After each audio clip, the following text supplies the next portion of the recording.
하나님의 말씀을 봉독하도록 하겠습니다. 신약 성경 마태복음 6장 9절로 13절까지 말씀 제가 봉독하겠습니다. 마태복음 6장 9절로 13절까지 신약 8페이지입니다. 그러므로 너희는 이렇게 기도하라. 하늘에 계신 우리 아버지여, 이름이 거룩히 여김을 받으시오며 나라가 임하시오며 뜻이 하늘에서 이루어진 것 같이 땅에서도 이루어지이다. 오늘 우리에게 일용할 양식을 주시옵고 우리가 우리에게 죄 지은 자를 사하여 준 것 같이 우리 죄를 사하여 주시옵고 우리를 시험에 들게 하지 마시옵고 다만 악에서 구하시옵소서. 나라와 권세와 영광이 아버지께 영원히 있사옵나이다. 아멘. 이 시간 주영교회 담임하시고 본노회 선교부장으로 섬기고 계시는 남덕모 목사님께서 하나님 나라의 은혜라는 제목으로 강론하시겠습니다.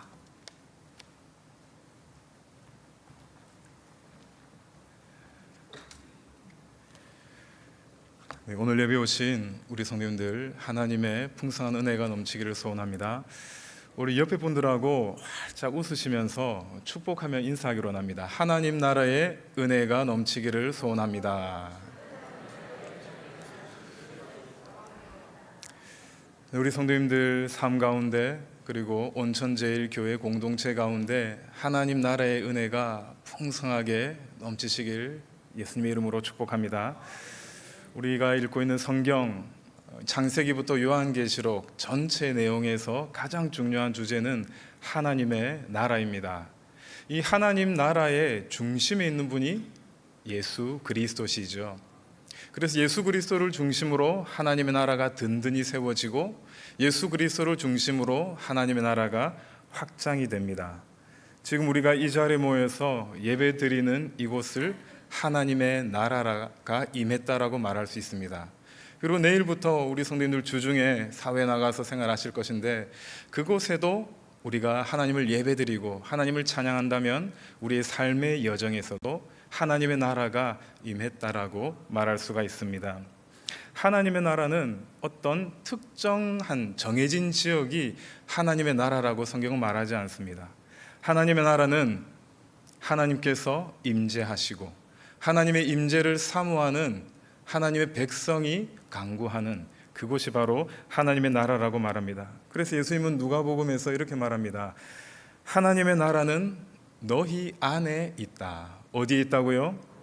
내 안에 있다는 것입니다. 우리가 모였을 때 우리 안에 하나님의 나라가 이루어지고요, 내가 어디에 있든지 내가 서 있는 그곳에 하나님의 나라를 우리는 경험할 수가 있습니다.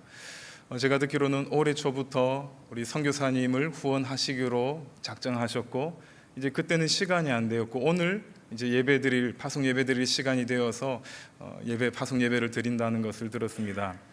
한 사람의 선교사님을 파송하려고 작정하시고 후원하시고 이렇게 섬기시는 우리 온천제일교 공동체 가운데 하나님 나라의 축복이 갑절로 부어지기를 원하고요, 또 우리 선교사님 사역 현장에서도 하나님의 나라의 은혜가 충만하게 넘치시기를 소원합니다. 오늘 본문은 우리 성도님들 잘 아시는 내용이죠. 매주 예배마다 암송하시는 부분입니다. 우리는 주기도문이라고 부르는데요, 예수님께 제자들이 예수님, 우리가 어떻게 기도해야 될까요? 라고 물었을 때 예수님께서 그러므로 너희는 이렇게 기도하라 하면서 기도를 가르쳐 주셨는데, 이 하나님의 나라에 대해서 강구하는 것에 대해서 말씀하시죠. 다른 것이 아니라 하나님의 나라를 강구하라고 말합니다. 예수님은 또 다른 본문에서 어떻게 말씀하시냐면은 너희가 이 세상을 살아갈 때 필요한 것 하나님이 다 알고 계시는데 먼저 그의 나라와 그의 의를 구하라. 필요한 것이 많지요. 건강도 필요하고 재정적인 채워짐도 필요합니다. 관계의 회복도 필요하고요, 사역을 이루어 나갈 지혜도 필요합니다. 그런데 예수님께서 말씀하시는 것은 제일 첫 번째가 하나님의 나라를 먼저 구하라고 말합니다. 왜 그런지 아십니까? 하나님의 나라가 내 삶 가운데 임하고 하나님의 나라가 우리 공동체 가운데 임하면 나머지 문제들은 하나님이 친히 다 해결해 주시기 때문입니다. 그래서 우리가 하나님의 나라의 은혜를 경험하기 위해서는 제일 첫 번째로 해야 될 것이 하나님의 나라가 내 삶 가운데 임하게 기도하셔야 됩니다.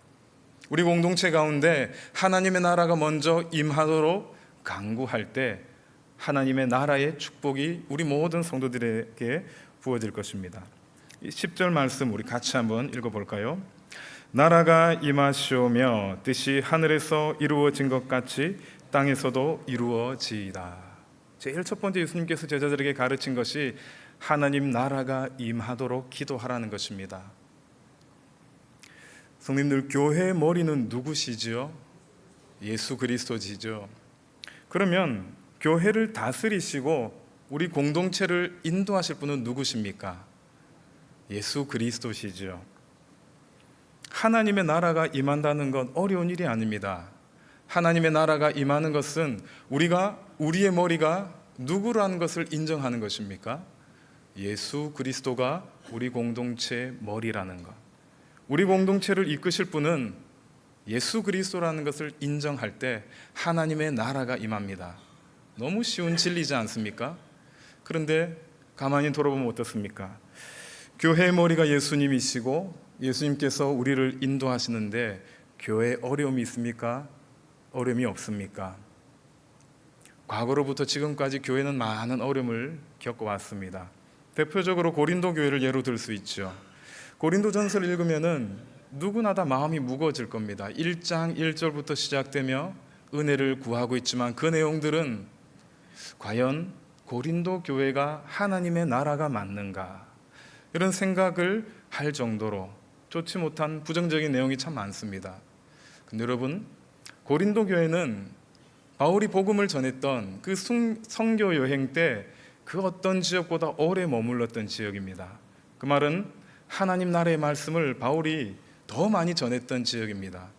그리고 고린도 교회는 다른 교회에서 받지 못했던 영적인 은사까지도 많이 받았던 교회지요. 그런데 말씀도 많이 들었고 성령의 능력도 많이 받았는데 그 어떤 교회보다 많이 타락한, 하나님의 통치가 약해져 버린 나라라는 것을 볼 수 있습니다. 제일 첫 번째 나타나는 문제가 리더의 문제죠. 바울은 서신서를 쓰면서 이렇게 말합니다. 너희들 중에 베드로를 리더로 생각하는 베드로파가 있고, 또 나를 리더로 생각하는 바울파가 있고, 또 아볼로를 리더라고 생각하는 이런 파들이 나뉘어져 있고, 아니 우리는 그냥 그리스도파. 이 문제 때문에 교회가 나뉘어지려고 하죠.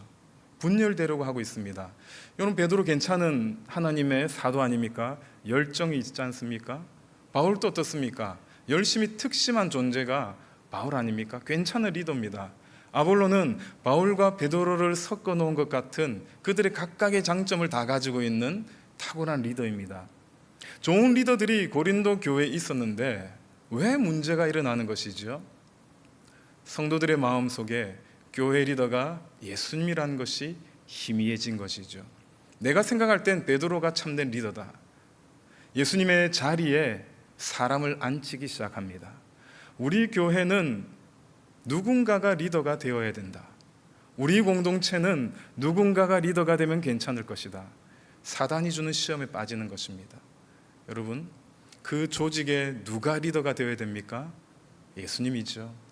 우리 공동체의 리더가 누가 되어야 됩니까? 예수님이십니다. 그렇기 때문에 우리는 기도해야 됩니다. 리더를 위해서 기도를 해야 되고요. 특별히 담임 목사님의 목회를 위해서 계속적으로 지속적으로 기도를 하셔야 됩니다. 예수님께서 우리를 인도해달라고 간구할 때 예수님께서 우리를 통치하십니다. 이런 이야기가 있습니다. 어떤 의대에 자신이 최고의 실력자라고 의시되는 학생 2명이 있었습니다. 병원 복도에 있는데 이 두 사람이 복도를 걸어가고 있는데 저 앞쪽에 어떤 한 환자가 아주 고통스러운 표정으로 허리를 숙이고 엉거주춤하게 걸어오는 것을 보았습니다. 그때 한 학생이 그 사람을 보면서 내가 보니까 저 사람은 류마티스 관절염에 걸린 것이 틀림없어. 지금 모습은 너무 고통스러워하는데 관절염으로 인한 고통이다. 그렇게 말했습니다. 그때 옆에 있던 남자는 아니야, 천만에 저 사람은 지금 허리 디스크 때문에 저렇게 힘들어하고 있다. 그렇게 말합니다. 둘이는 옥신각신 싸우죠. 그때 이제 그 남자가 아픈 몸으로 힘겹게 다가오더니 이렇게 물었습니다. 저기 화장실이 어디지요? 이 사람은 어이없어진 거죠. 분명히 관절염인 줄 알았고 이 사람은 디스크인 줄 알았는데 원인은 배가 아팠던 것이죠. 우리가 공동체를 이끌 때 이렇게 잘못된 생각을 할 수가 있습니다. 이렇게 해야지 된다, 저렇게 해야지 된다. 그런데 여러분, 그 과정에서 기도가 빠져버리면은 잘못된 판단할 수 있습니다. 이 사람 지금 화장실을 찾고 있는데 우리의 생각으로 우리가 생각하는 베드로가 말했기 때문에, 내가 생각한 바울이 말했기 때문에, 그럴 때 교회는 이상한 방향으로 흘러갑니다. 그것을 고린도 교회에서 잘 보여주고 있죠. 예수님께서 하나님 나라에 대해서 너무나도 잘 보여주셨습니다. 예수님께서는 몸이 피곤하지만은 병자들을 고치셨습니다. 밤늦게까지 치료하셨지요. 한 사건이 있었습니다. 병자를 고치고 그 다음 날 또 많은 병자들이 예수님께 몰려오고 있었습니다. 그때 예수님은 산으로 올라가셔서 기도했습니다. 그런데 어떤 행동을 하신지 아십니까? 자신 앞에 있는 수많은 환자들을 뒤로 한 채 이웃 마을로 가버렸습니다. 제자들이 예수님께 말했습니다. 예수님, 지금 얼마나 많은 제자들이 예수님께 고침받으려고 온지 아십니까? 저 사람은 저 산 너머 마을에서 왔습니다. 저 사람은 움직이기 어렵지만 예수님 만나려고 힘에 겹도록 왔습니다. 여러분, 어떻게 됩니까? 예수님은 고치는 것이 맞습니까? 하나님 말씀하신 대로 이웃마을로 가는 것이 맞습니까? 우리가 신앙생활하다가 충돌이 일어나는 경우지요. 우리가 하나님 나라에 대해서 기억할 때, 생각할 때 이 부분을 놓치면 안 됩니다. 내가 생각할 때 좋은 일, 내가 생각할 때 옳은 일, 아니면 우리가 생각할 때 옳은 일, 우리가 생각할 때 좋은 일을 하는 것, 좋은 일일 수 있습니다. 그러나 아무리 선한 일이라도 그것이 하나님의 뜻이 아니라면 하지 않아야 됩니다.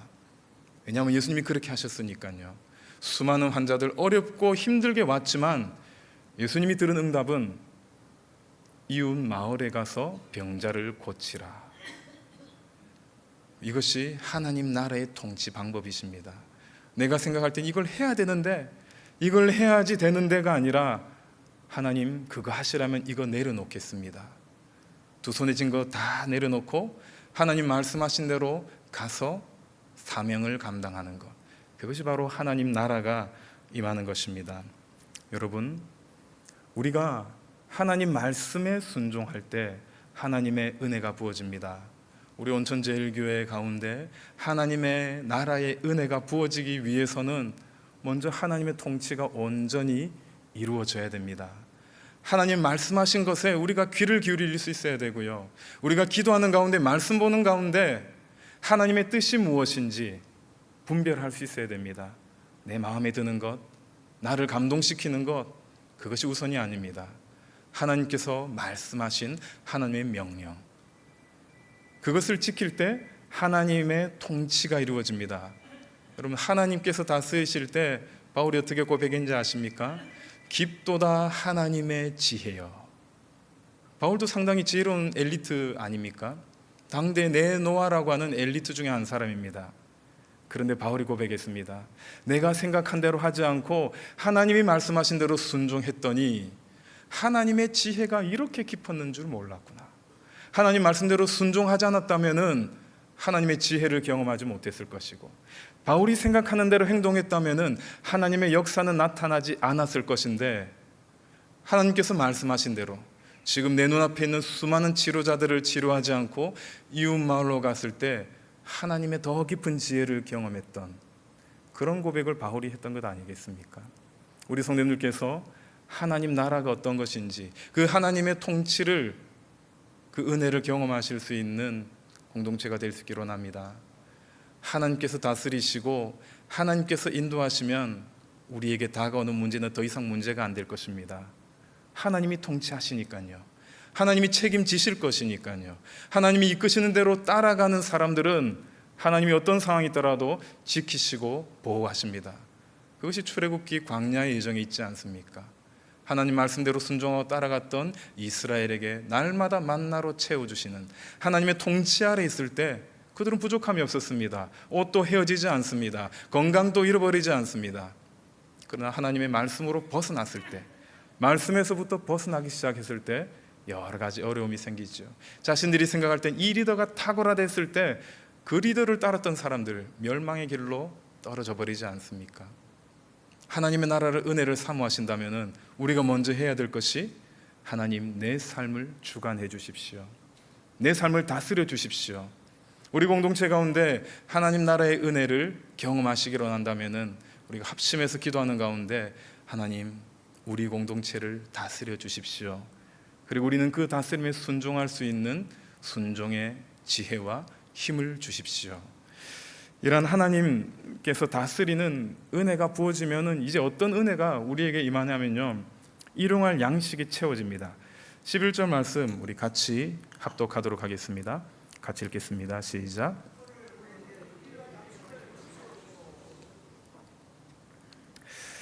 현대인의 성경에서는 우리에게 날마다 필요한 양식을 주시고, 양식이란 단어를 해석할 때 어떤 학자들은 육적인 양식이다, 어떤 학자들은 영적인 양식이다, 종교개혁가들은 모든 것을 포함한 것이라고 말합니다. 우리가 살아가는 데 필요한 건강, 여러 가지 물품까지, 정신적인 건강까지 모든 것이 일용할 양식 안에 다 들어가 있다는 것입니다. 예수님 당시에 얼마나 많은 사람들이 가난했는지 모릅니다. 하루 먹고 하루 벌고 그렇게 살아가기 급급했던 사람들이 많이 있었습니다. 그런 사람에게 예수님이 말씀하시죠. 하나님 나라가 임한 다음에 여러분들이 하나님께 일용할 양식을 구하면 주신다는 것입니다. 우리가 하나님께 기도하는 이유가 무엇입니까? 믿기 때문에 기도하는 것 아니겠습니까? 내가 기도할 때 하나님이 나의 기도를 들으신다, 그 믿음이 있죠. 하나님이 내 기도를 듣지 않으신다면 기도할 수가 없습니다. 기도하는 이유는 내가 하나님께 기도할 때 하나님이 내 기도에 귀를 기울이신다. 그리고 또 두 번째 믿음이 있습니다. 내가 기도할 때 그것을 들으시고 응답하신다.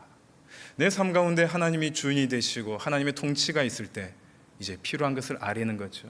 하나님, 오늘을 살아가야 되는데 제 몸에 힘이 없습니다. 힘 주십시오. 하나님 영광을 위하여 오늘을 살아갈 수 있는 힘을 주십시오. 하나님 영광을 위하여 사역을 하고 싶은데 재정이 필요가 합니다. 재정적으로 어렵습니다. 제 사업 가운데 은혜를 주십시오. 하나님의 통치가 이루어진 사업이라면 일용할 양식이 채워질 것입니다. 넘치도록 채워주실 것입니다. 제가 울산에서 아버지를 도와서 개척교회를 섬길 때가 있었습니다. 몇 명 되지 않는 성도님들이 열심히 기도하고 하나님의 나라를 세워가려고 수고했는데, 이제 겨울이 되어서 우리 중고등부 학생들을 경주에 있는 연합수련회로 이제 참석시켰습니다. 그래서 울산에서 이제 경주로 가서 수련회를 진행하는 가운데 이제 마지막 날에는 파티를 하거든요. 교회별로 파티를 하는데 우리 교회 청년 학생들에게도 이제 피자와 치킨을 사줘야겠다 싶어서 저녁에 이제 전화를 해놓고 주문을 했습니다. 그런데 이제 어떤 일이 일어나냐면 눈이 내리기 시작합니다. 그냥 잠시 왔다가 그치는 눈이 아니라 점점 쌓이기 시작하는 겁니다. 그래서 상황을 보니까 그대로 있었다가는 눈이 쌓여서 피자랑 치킨을 먹지 못할 것 같다, 이런 생각이 들어서 같이 갔던 청년과 함께 그 가게로 갔습니다. 주문이 많이 밀려 있어서 약간의 시간이 지체되고 난 다음에 이제 수련회 장소로 올라오는데 바닥에는 눈이 많이 쌓여 있었습니다. 어느 정도 왔는데 앞에 사고가 났습니다. 트럭이 중앙선을 넘어서 제가 가는 그 차선에 있는 차와 충돌을 했던 것입니다. 가는데 갑자기 청년이 그 차를 보더니 목사님, 우리 수련회에 왔던 분들이 지금 사고 난 것 같다, 그런 말 하는 것입니다. 그래서 잠시 차를 멈추고 확인해 보니까 맞던 것입니다. 다른 교회 권사님 두 분이 그 수련회 왔다가 이제 집으로 돌아가는 길에 추돌 사고가 났던 것이죠. 보험 차량이 올 때까지는 시간이 한참 걸립니다. 날은 너무 추웠습니다. 그래서 우리 교회 저희 차에 잠시 기다렸다가 움직이자 했는데 이미 해는 졌습니다. 날씨는 너무 춥고 이제 울산으로 돌아갈 수도 없고 수련회 장소로 다시 올라가야 되는데, 제가 부산 사람 아닙니까? 부산에서 눈 보는 거는 일평생 한두 번 아닙니까? 그래서 제가 군 생활 또 해군으로 했습니다. 진해에서 있었습니다. 그런데 눈길을 운전하는데 얼마나 힘들던지요. 차도 왔다 갔다 하고 그렇게 힘겹게 이제 수련의 장소로 도착을 하고 그 다음 날 권사님 이제 자신의 집으로 돌아가셨는데 며칠 있다가 그 권사님이 전화가 온 겁니다. 목사님 잠시 만납시다 하면서 청년하고 같이 나오라는 겁니다. 저녁 식사를 하고 봉투를 하나 지어주는 겁니다. 그래서 아니 권사님 뭐 차 한번 태워줬는데 그거 가지고 이렇게 안 주셔도 괜찮습니다. 몇 번을 거절했습니다. 진심으로 거절을 했는데 권사님께서 그냥 받으십시오. 제 마음입니다. 그래서 제가 그러면 권사님 주신 봉투 그대로 헌금하겠습니다 하고 돌아오는데 제 아내가 이제 봉투를 열어본 거예요. 그러더니 갑자기 여보, 보통 목소리가 아니라 엄청 큰 소리로 여보 하는 거예요. 그래서 저는 처음에는 한 10만 원 정도겠다 생각했는데 목소리가 컸기 때문에 한 30만 원 정도 되는가? 그리고 이제 아내가 세는데 좀 많이 넘기는 거예요. 그러더니 얼마냐고 물어보니까 100만 원이라는 겁니다. 10여 년 전에 100만 원 상당히 큰 금액 아닙니까? 그때 제 마음속에 절반만 헌금한다 할 걸. 왜 괜히 다 한다 했을까? 그러면서 이제 제 아내와 저는 아나니아와 삽비라의 문턱에 서 있는 겁니다. 들은 사람 아무도 없고 그 권사님도 확인할지도 않을 것이고 마음속에 그때 뭐 저도 사례비를 받지 않고 아버지도 사례비를 거의 못 받았던 그런 시절이라서 그런 유혹들이 생겼습니다. 그리고 주일에 헌금 그대로 다 하고 오후 예배 때 상황을 얘기했습니다. 집사님 사실 어제 이 봉투를 받고 이런 마음이 들었습니다. 그런데 헌금을 다 했습니다. 그러니까 집사님들 다 웃으시더라고요.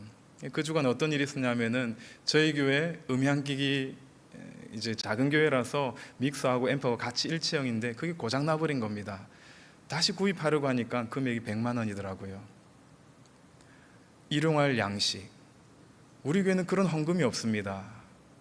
가난한 교회였으니까요. 그런데 하나님이 미리 다 아시고 그 사고 난 차를 어떻게 만날 수가 있었고 지나가는 길에 그분이 수련회에 왔다는 걸 어떻게 알았겠습니까?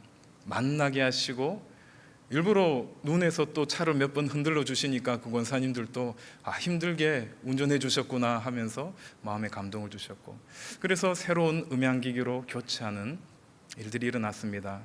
성도님들, 우리는 앞으로 어떤 일이 일어날지 알지 못하지요. 내가 보험에 가입하고 내가 연금에 가입하고 이 정도면 괜찮을 것이다. 그런데 마음은 어떻습니까? 불안하지 않습니까? 재정이 채워져도 막상 내 몸에 문제가 일어나면은 그 돈이 다 무슨 소용이 있겠습니까? 음식을 먹지 못한다면은 소화를 시킬 수 없다면 그런 것이 우리에게 있는 미래의 고민 아니겠습니까? 내 인생에 어떤 일들이 다가올지 모르는 어떤 어려움이 나에게 다가올지 모르는 그런 두려움이 우리를 날마다 짓누르고 있죠. 그런데 예수님께서 기도를 가르쳐 주십니다. 너희들의 삶 속에서 하나님의 통치가 이루어진다면 일용할 양식을 구하면 주실 것이다. 재정이 필요 하나님께서 주실 것이다. 하나님의 나라가 임하면 채워주실 것이다. 병고침이 필요하면 하나님의 나라가 임할 때 회복시켜 주실 것이다. 인생의 여러 가지 정신적인 질병도 하나님의 나라가 임하면 하늘의 축복이 부어지면서 그 모든 문제들을 해결해 주실 것이라는 것을 약속하고 있지요. 다시 한번 예수님의 이름으로 축복합니다. 하나님의 나라가 임하기를 원합니다. 하나님의 통치가 우리 성도님들 개인의 삶 가운데 우리 공동체 안에 풍성하게 나타나기를 원합니다. 그래 우리 성도님들이 필요한 일용할 양식이 채워지는 놀라운 임마누엘의 축복, 함께 하시는 축복이 넘치시기를 원합니다. 그리고 마지막으로 볼 것이 13절입니다. 13절 같이 읽겠습니다.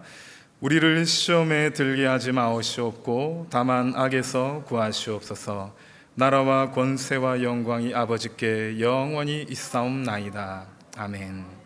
가끔 우리는 이런 말을 하죠. 또 듣기도 합니다. 시험에 들었다. 시험에 들 때는 여러 가지 이유가 있습니다.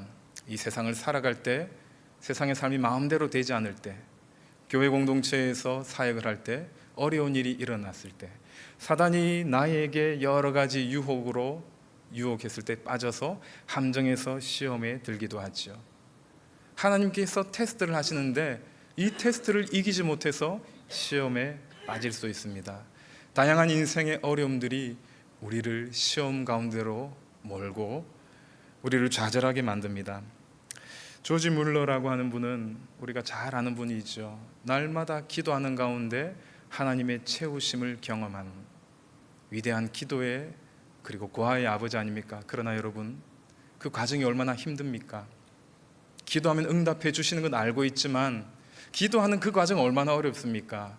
하나님께서 바로 답해 주시면 되지만은 답을 안 해주시면은 얼마나 갑갑합니까? 시간이 분초가 아까운 촉박한 그 시간에 빨리 응답해 주시면 괜찮은데 그러지 않을 때 우리는 마음의 시험에 들 수가 있습니다. 이걸 빨리 벗어나게 해주시면 괜찮은데 나의 감정의 균형추가 무너져 버리는 그 순간, 나의 감정이 폭발해 버릴 것 같은 그 순간까지도 하나님이 응답해 주지 않을 때 우리는 시험에 빠진다, 시험에 들 것 같다, 이런 말을 할 수가 있습니다. 그런데 여러분, 하나님 나라가 임하면 이 문제도 해결될 것입니다.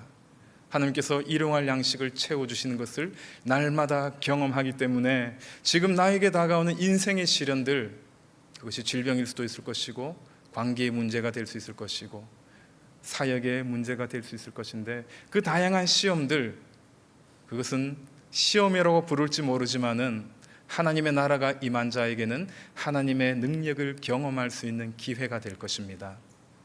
오늘 예배드리는 파송 예배드리는 우리 성도님들, 시험이 아니라 하나님이 함께 하시는 기회로, 은혜로 이겨내실 수 있기를 원합니다. 또한 우리 선교사님 사역 가운데서도 하나님의 나라가 임재하셔서 필요한 모든 사역의 것들이 합력하여 선을 이루시고 함께 하시는 그 하나님의 은혜를 경험하는 우리 선교사님 되시기를 우리 주님의 이름으로 축복합니다. 기도하겠습니다. 하나님, 은혜를 참으로 감사드립니다. 우리 사랑하는 성도님들 삶 가운데, 그리고 선교사님 사역 가운데, 우리 온천제일 공동체 가운데 하나님의 나라가 임하게 하시고 그 은혜가 날마다 부어지게 하셔서 필요한 일용할 양식이 채워지게 하시고 인생을 살아갈 때 겪는 여러 가지 시험들이 하나님을 경험하는 좋은 기회가 될 수 있도록 은혜를 다하여 주시옵소서. 감사하며 예수님의 이름으로 기도드리옵나이다. 아멘.